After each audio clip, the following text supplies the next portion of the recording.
Hi everyone, and welcome to another exciting Samyang Buldak review here on Noodle Journey, as I'm diving into the somewhat elusive Samyang Buldak Lovely Hot flavor.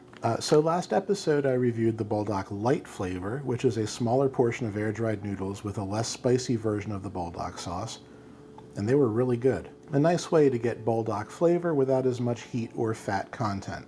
And now Lovely Hot here is a similar idea, but you get the usual fully fried Buldak noodles with a less spicy sauce. So while Buldak Light is more appropriate if you love air-dried noodles or you're watching your calorie and fat intake, this is more for folks who don't care about the nutritional improvements and just want a less spicy sauce. There's also a little bonus surprise in the ingredients that I'll talk about in a minute. As you can see at the bottom here, the Buldak fire level is 1, and I have no idea what that means because none of the English export packaging has this fire level on it, so yeah, I don't know what the regular hot chicken flavor is compared to this. Now, finding this in the USA is tricky. It is possible that you have an H Mart or a local Asian market near you that imports this. It's also possible that you don't, and that's okay because you can hopefully get this from stylekorean.com like I did, or any other site that sells noodles as an import from South Korea. You can check out my unboxing video for more info about Style Korean, but they had this in stock at the time of filming if you want to check them out. So let's check out the sodium and talk about those ingredients. Sodium in this is 1420 milligrams, which is not awful for Korean noodles. Let's look inside. As you can see, we have a brick of the lovely fried Buldak noodles, the thick, roundish, chewy ones, a sauce packet, and a flake packet. Now the flakes are the same ones you see in a lot of the other Buldak varieties, seaweed and sesame seeds. And the sauce is generally the same ingredients you find in the regular hot chicken and Buldak Light flavors, but with a little twist. This one has actual chicken extract in the ingredients instead of artificial chicken flavoring. Now, maybe this is the reason it doesn't get exported like the other flavors do? Probably, but also, who really knows? What I do know is that the use of animal products might change the flavor of this, probably for the better, and might be a more compelling reason for some of you to want to import this rather than settle for Buldak Light. Just an observation, no judgment. Now let me go cook this, and I'll be right back.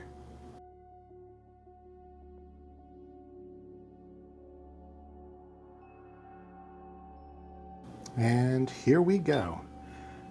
Just like the Buldak Light, there's nothing really different about the way this smells compared to the regular hot chicken flavor. So let me give it a taste and see if anything is actually different.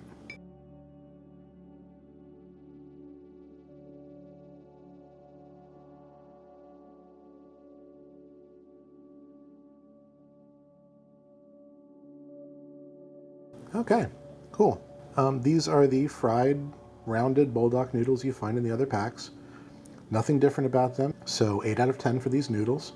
They have the same pleasant chew and plumpness that you expect from these and are, as always, a wonderful complement to the sauce. Now, as for the spice level, I went on and on about spice levels in the last video. Buldak Regular got an 8 out of 10, Buldak Light got a 4.5 out of 10, and this Lovely Hot is actually a little bit less spicy than the Light was. In fact, I'm going to give this a 3.5 out of 10. Yeah, this is actually less spicy than the Buldak Light is. The least spicy of the entire product line at this point. Still slightly hotter than, say, a hot buffalo wing, maybe about on par with sriracha sauce, in that vicinity. And so the flavor, once again, isn't super different from the regular or light flavors, but there is that chicken extract in this, and yeah, it's a little bit noticeable.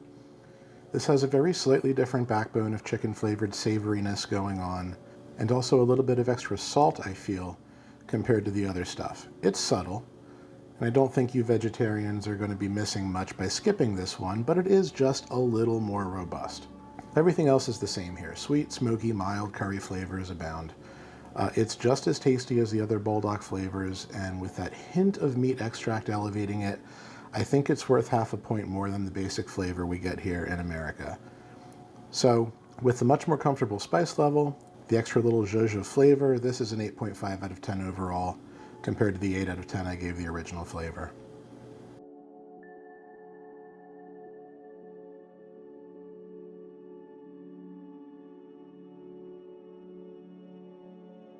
So now the all-important question of whether or not you should import this. It's very tasty, but I don't think it's worth the trouble unless you already have a nearby store that sells this. If you want a delicious, less spicy Buldak flavor, Buldak Light is almost assuredly easier to find if you're in the USA, and the little extra savoriness that comes from the real chicken flavor in this is not worth the import shipping cost and potential gamble with US Customs unless you are absolutely dead set on trying every Buldak flavor there is for yourself. If that's the case, more power to you, and you won't be disappointed in this one. It's delicious. I'm certainly glad I tried this, but there's no reason for me to ever buy this again unless it starts popping up in my local markets. And so that is the last of the traditionally flavored Buldak varieties in my review queue. The next episode is almost certainly going to revitalize my ulcer, so stay tuned for that. In the meantime, please let me know in the comments if you've tried this elusive, lovely hot flavor, or if you're going to seek it out. And of course, let me know what you think either way. Please remember to like this video and subscribe, and I hope you'll tune in next time to continue on this noodle journey with me.